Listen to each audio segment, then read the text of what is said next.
Good morning, everybody. I hope everybody is well. I'm just looking up here. I can see everybody.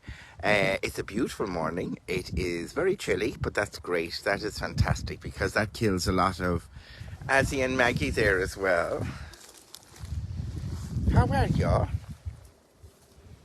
You had your grey nice and early this morning. You did. You did. So yes, it was a lovely weekend with Gina and Christine around. Look, she still dances. You are just a baby dancer. Hello, Maggie. How are you? Are you good? You want to say hello? Boy.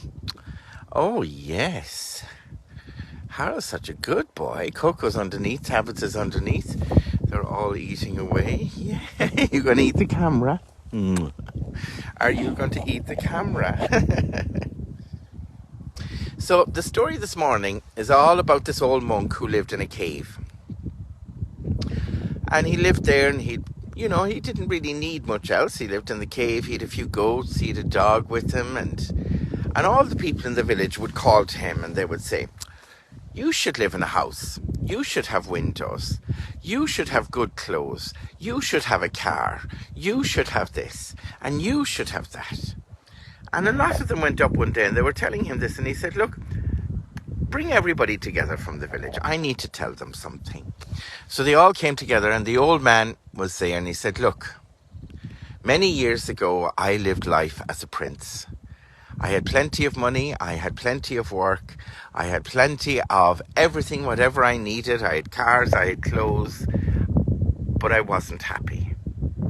I spent a lot of my time reliving things that had already happened and worrying about things that had not yet happened.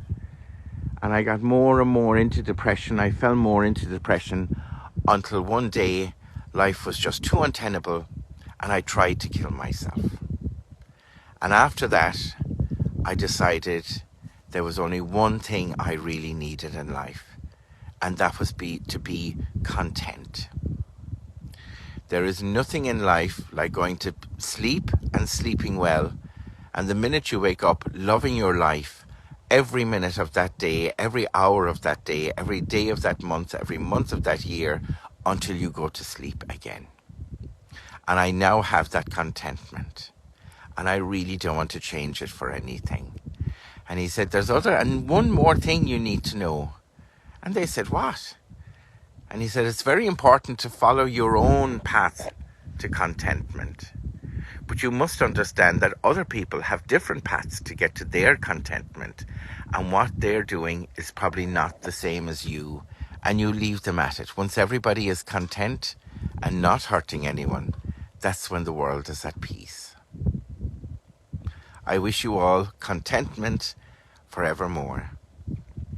Slán in Ish, and have a lovely morning, everyone. See you tomorrow. Slán in Ish.